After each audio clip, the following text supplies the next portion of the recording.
Greetings, I'm Dr. Park Jung-chul. Going to talk about when to place the implant after extraction and look at various cases.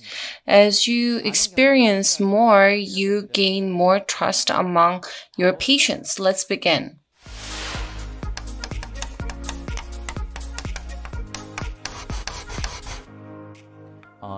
In the previous lecture, I talked about placement period and using extraction socket to determine when to place the implant. The different category of socket was done using Alien's classification. And based on that criteria, I'm going to talk about how implant treatment is going to be provided for each category using clinical cases. Treatment planning after extraction, you can divide that into three. First is the immediate implantation. Second is the period may vary, but it is delayed placement. And third is their socket preservation. You prep the surgical site and wait. These are the three ways.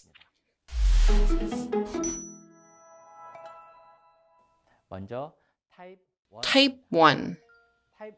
There is no bone resorption and no soft tissue resorption, and lesion is only in the apical area. Therefore, in type 1, so all three options are good. Let's look at immediate implantation case. In number 21, there was fracture and mobility. If you look at the X-ray image, in number 21, on the root, there is horizontal fracture. This is a type 1 immediate implantation case. Based on my experience, more than other options, immediate implantation leads to best results. If you do immediate implantation, you need to minimize damage to adjacent tissue, and you need to be very careful with extraction. The soft tissue and bone loss and the extraction socket can be minimized, and the surrounding tissue can be preserved, and also can get aesthetic implant treatment results. This is the extracted tooth. 2 mm or more space is needed buccally, and the implant has been placed palatally. On the day of surgery, temporization was provided. On the day of surgery, this is the CT. Implant was placed palatally, and there is sufficient space with buccal bone. This is when the treatment was complete. The soft tissue shape could have been better, but this is a typical type 1 immediate implant placement case. And in the case of upper anterior, high aesthetic demands exist, and immediate implantation after extraction, you can maintain and preserve tissue and satisfy such aesthetic demands. This is CT after completion. Compared with the day of the placement, buccally, there's a little bit of resorption, but there's still 2 mm of buccal bone for implant support. Type 1 delayed placement. Let's look at that case. In number 47, there was a vertical fracture. On the X-ray, mesially, there was vertical fracture. There's a little bit of distance with inferior alveolar bone. However, it is not sufficient, so I chose delayed implantation. Extraction was done. Extraction socket shape, there was no damage, and it's sound socket, so I didn't do anything else, and I just waited. This is after 3 months. Soft tissue healing is very nicely done. On the X-ray image, its bone is not fully filled, in the socket, but it's okay. If you open flap, you can see certain level of bone fill. And there's no major difficulty in placing implant. One-stage surgery was done, and so in the distal area, there was a little bit of bone defect, and bone graft was done. After implant placement, this is the X-ray. There was a certain level of bone fill. There was not a lot of stress in placing the implant, and it was placed in a relatively favorable position. This is after treatment. You can see that there's balance between the surgical site and adjacent tissue. And this is after implanted treatment. Type 1, third method was used, the socket preservation in this case. And this is the X-ray when the patient came in for scaling. And after a while, number 46 was fractured and the patient came in. Extraction was done. It was a young female patient and she had a lot of fear about implant surgery. Immediate implantation would have been nice, but that was not done and delayed placement was chosen.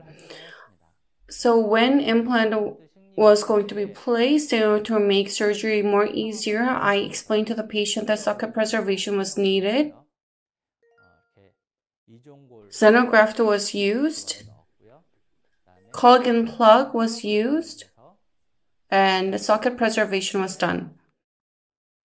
This is 2 weeks later and suture was removed. The healing is nicely done. This is after 1 month. Luckily, there's a little bit of bone loss in the socket. After 4 months and 2 weeks after extraction, approximately 18 weeks later, implant was placed. In the extraction socket, there was bone fill and it was very easy in getting the implant position and doing surgery. Initial stability was nice and a one-stage surgery was done. This is the final prosthesis. This is approximately 10 months after extraction, and this is when the treatment was completed. Approximately 1 year, 6 months later, this is the X-ray. You can see that the bone around the implant is well maintained. In type 1, when you do immediate implantation and in delayed placement and socket preservation, the 3 cases were shared. In sound socket, regardless of which method you choose, you can get relatively nice treatment results.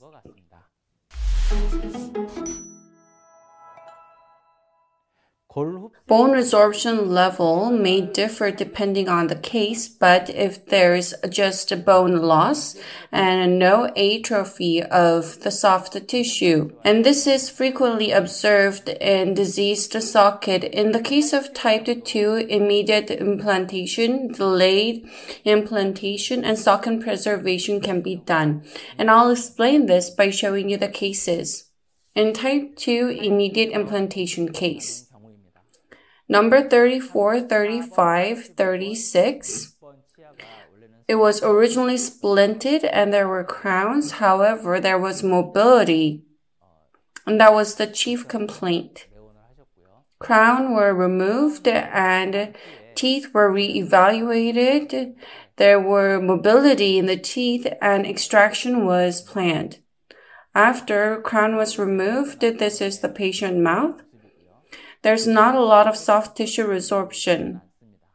This is after extraction.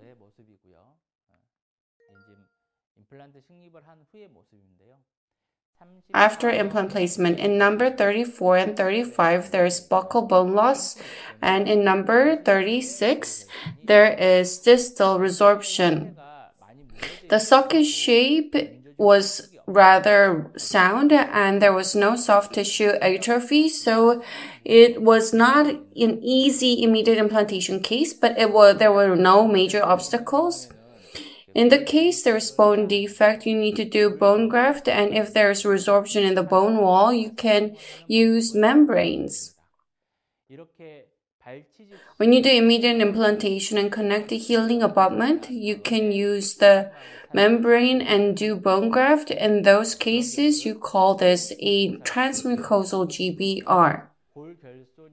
In the case of immediate implantation, you can use this for bone defects.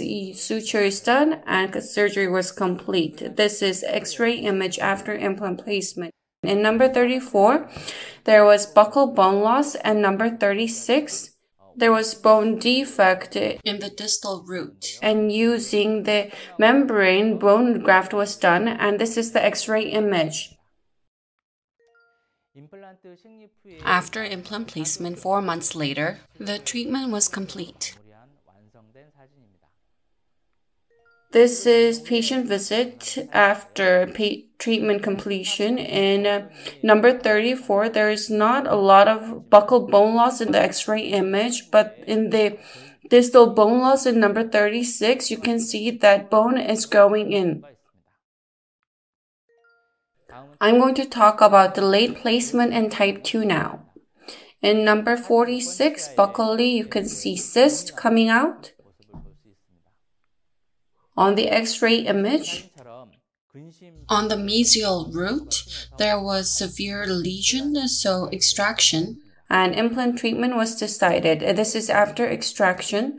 Buccally, there was a lot of bone destruction, and I thought it would be difficult to get initial stability for immediate implantation, so delayed placement was decided. In this case, regarding how long you should wait, it may differ depending on the case, but in this case, I decided to wait for 4 months. The reason is because the way the socket was destroyed, bone graft was imperative in implant placement. Therefore, when implant was to be placed, soft tissue to cover the surgical site was necessary, so we decided to wait for healing, and there was a lot of bone loss buccally, and if there was bone fill in the socket, it would be more favorable in finding the position for the implant placement and for initial stability, so we waited 4 months.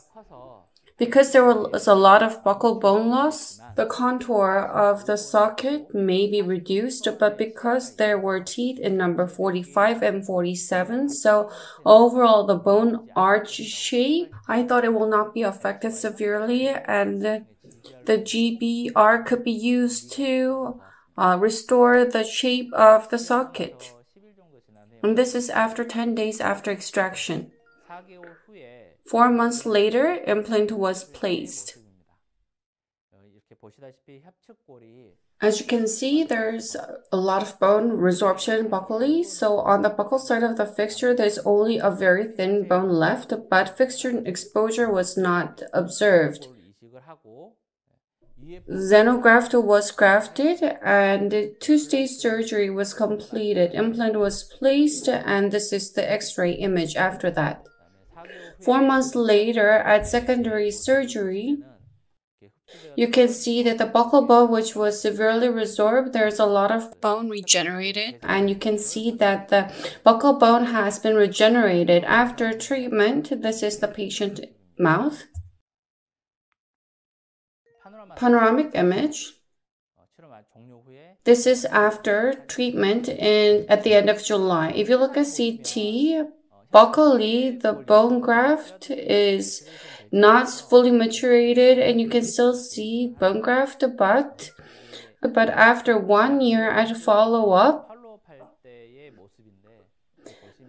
the bone graft on the buccal side, you can see that it has regenerated into a normal bone.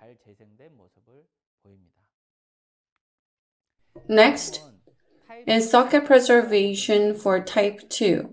As you can see, As you can see, there was root fracture mesially and there was a lot of bone loss and extraction was decided. This is patient mouth. On X-ray image, bone resorption was very severe, but soft tissue resorption has not occurred.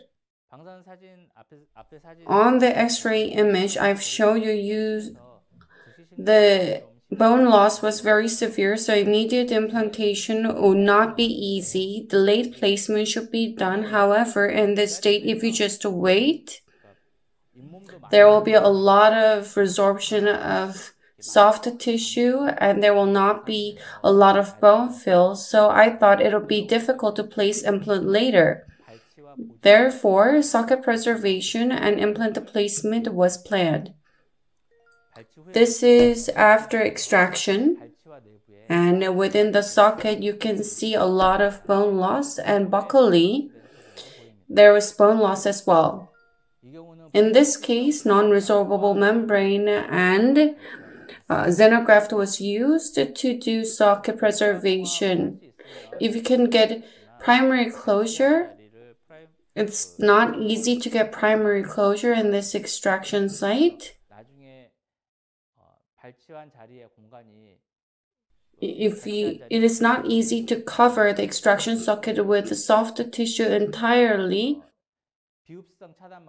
I used non-resorbable membrane and used open membrane technique, or you can also use open healing technique where you use resorbable membrane. On the image, it looks like I got some primary closure, but the extraction socket, the soft tissue, I think it will open up. This is after 2 weeks and suture was removed. You can see non-resorbable membrane has been exposed. If you can sterilize it every day, it will be ideal, but if that's not possible, it's okay to do it every 2 to 3 days. And if you plan open membrane technique as you do socket preservation, you need to explain to your patient ahead about what could happen, and the patient needs to understand fully that the membrane can be exposed. You need to make the patient understand that this is not a problem. This is after 5 weeks.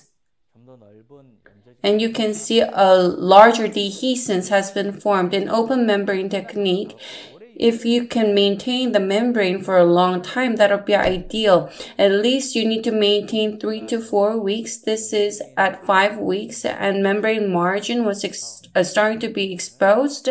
So I removed the membrane, and this is after. There was no infection. Below the membrane, you can see that the soft tissue has filled in, and the graft, it looks a little bit exposed, but you don't need to remove it. You can just sterilize it and observe it. This is after 4 months. You can see that the socket has healed nicely.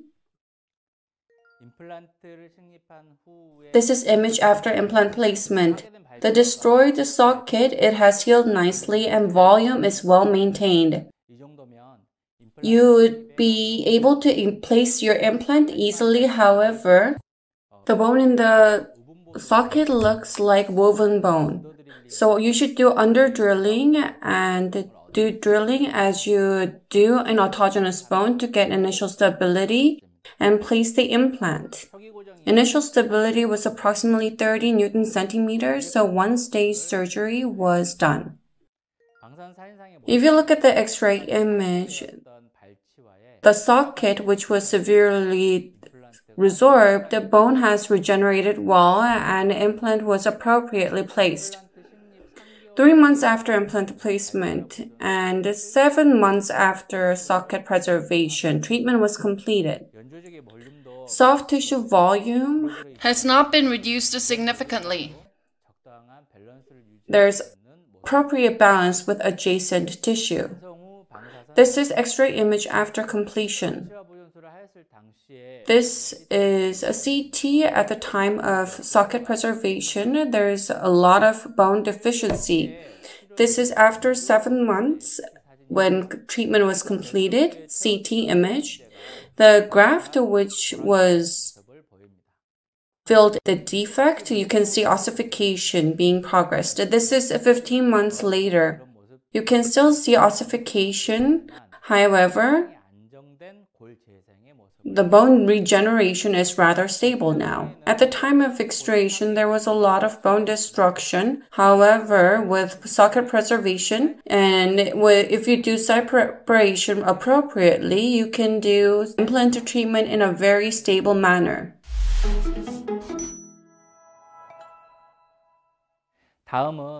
Next, let's look at type 3 socket according to Alien's classification. It is similar to type 2 socket, however, it is the most difficult to treat and you need to restore the soft tissue lost. In the case of type 3, you can also consider immediate implantation, delayed placement, and socket preservation. First, let's look at immediate implantation. On the image in number 46, there is furcation involvement. If you look at patient mouth, soft tissue resorption has occurred, and because of tooth mobility, extraction and implant treatment was planned. The reason I chose immediate implantation because on the X-ray image, alveolar bone resorption is not very severe, and if you look after extraction buccally, there's gingival resorption buccally, but in the area where alveolar bone was resorbed, epithelialized granulation tissue exists. In tooth with mobility, if there is soft tissue resorption, frequently, there's epithelialized granulation tissue within the socket, and if you use this very well, and you can use this to replace the lost soft tissue. The epithelialized granulation tissue dissected and form a buccal flap, and after you open flap, if you look, alveolar bone was not severely resorbed. And implant placement, there's no major difficulty. After implant was placed, you can see a little bit of thread exposure here. Xenograft was grafted, and as I mentioned, the transmucosal GBR was done. This is after suture. The epithelialized granulation tissue in the socket, it replaces the buccal gingival loss. X-ray image after surgery, 1 week later, and when suture was removed. The epithelialized granulation tissue. It will later heal into a keratinized tissue. 9 weeks later, abutment was connected. On the buccal side, epithelialized granulation tissue, you can see that it has turned into keratinized tissue, and the atrophied gingiva, it's healing nicely. This is the panoramic image. In the patient mouth, you saw the balance with the adjacent alveolar bone was nicely managed. In type 3 socket, if you do immediate implantation, it's not easy to do this. However, if you choose the appropriate case, this is not impossible. Next, I'm going to talk about the delayed placement in type 3 socket. In number 46, there's furcation involvement. If you look at patient mouth, buccal gingiva is resorbed. After extraction, within the socket, more so than the radiographic image, there's a lot of bone loss, and soft tissue loss buccally is observed. In order to do implant treatment for this patient, I explained that bone graft was necessary and the patient felt stressed and the patient could not make a decision. We did extraction and we waited and decided to take our time in making a decision. After extraction, this is 1 week later and already buccally, the volume is much reduced. 1 month later, buccal volume is resorbed a lot, and when there's bone loss as well as gingival resorption, the socket size becomes reduced very quickly. After 3 months, the patient decided on an implant treatment and implant surgery was decided. Buccally, there is bone loss. However, in the socket, you can see a bit of bone fill. Implant was placed, and on the buccal side, dehiscence defect is observed. Transmucosal GBR was done, and bone graft was done. There is dehiscence buccally, however, in number 45 and 47, alveolar bone is well maintained, and the contour of buccal bone will be able to be restored. This is after suture and after abutment connection. Alveolar bone has healed, and buccally, in the area where there was gingival resorption, you can see that it has been restored. This is after 4 months prosthesis delivery. The soft tissue volume which was lost has been restored a lot.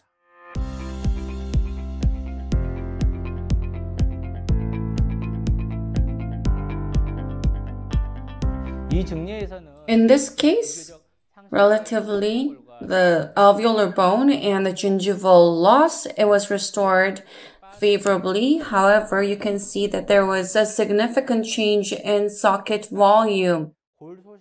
When there's both bone loss as well as gingival loss, and if you do nothing after extraction, in doing implant surgery, it may require a lot of advanced technique, so you need to prepare starting from extraction. In type 3, bone loss and buccolingually, there's also gingival resorption. In this case, depending on how you treat the extraction socket, it will have very significant impact on implant treatment. Immediate implantation is not easy in this case, so I normally do socket preservation. Let's look at a case. In number 16, mesial root and palatal root, there's a lot of vertical bone loss and it's very close to the sinus. In number 17, vertical bone resorption is observed. If you look at the patient mouth, in number 16, buccally, there is gingival loss. However, in number 17, there is no gingival atrophy. Palatally, in number 16, there is gingival loss. In number 17, there isn't. In number 16, it can be considered as type 3 in alien classification, and there's bone and soft tissue loss buccolingually, and in number 17, it can be classified as type 2. The treatment plan involved extraction of numbers 16, 17, and 18, and considering the relation with the sinus, immediate implant placement was not possible, and in the case of delayed placement, it would have led to significant loss of adjacent tissue around the socket, so socket preservation and implant placement was planned. This is after extraction. If you look mesially, in number 16, buccomesial root, and the palatal root. Within the extraction socket, there's epithelialized granulation tissue. As mentioned earlier, mesially and palatally, if you include the epithelialized tissue in the flap, And you can use that to replace the soft tissue that is lacking. Dissect it and use it. In this patient, there's septal bone, and you can assume that there will be very nice bone regeneration. Xenograft and resorbable membrane was used, and socket preservation was done. Suture was done. When you do suture, you should use various matrix suture for flap approximation. That'll be favorable. This is the day after surgery. And the blood clots that has been formed, if you maintain it well, soft tissue healing will be done nicely. This is after 2 weeks when suture was removed. You can see nice soft tissue healing. After 3 months, you can see a little bit of bone graft. However, this is not an issue, and just remove the particles using forceps. This is 18 weeks later, and this is the patient mouth when implant was to be placed. The socket preservation was done, and you can see that soft tissue healing is done nicely. When you open flap, the socket which was destroyed, you can see that healing has been done nicely. In number 16, where there was severe destruction, you can see nice bone healing. If there's nice socket healing, it is easy to place implant. And initial stability was approximately 25 newtons centimeter, so 1 stage surgery was done. For this patient, there was a lot of keratinized tissue, so Pauci technique was used. This was for secondary healing in between implants. Flap was covered. This was done to encourage healing. And this is after suture, after implant placement. 5 months later, final prosthesis was delivered and treatment was completed.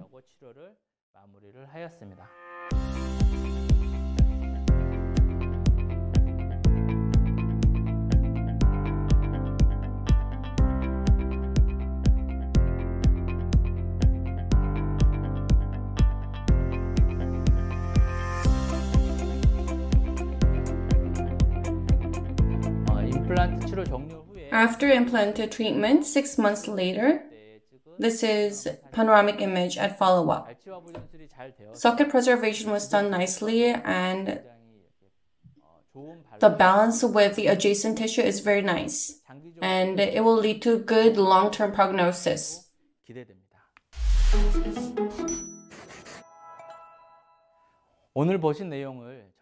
Let's summarize. Ilian's extraction classification can be divided into type 1 sound socket, type 2 bone resorption, and type 3 socket with both bone and soft tissue resorption. And depending on the classification, I talked about how to come up with implant treatment plans. Implant treatment after extractions, the strategy can be divided into largely 3. Whether you do immediate implantation, delayed implantation, or whether you do socket preservation and then do implant placement. I've talked about clinical cases that fall into these 3 categories. You need to be fully prepared when you are about to do something. This is the same for implant placement as well.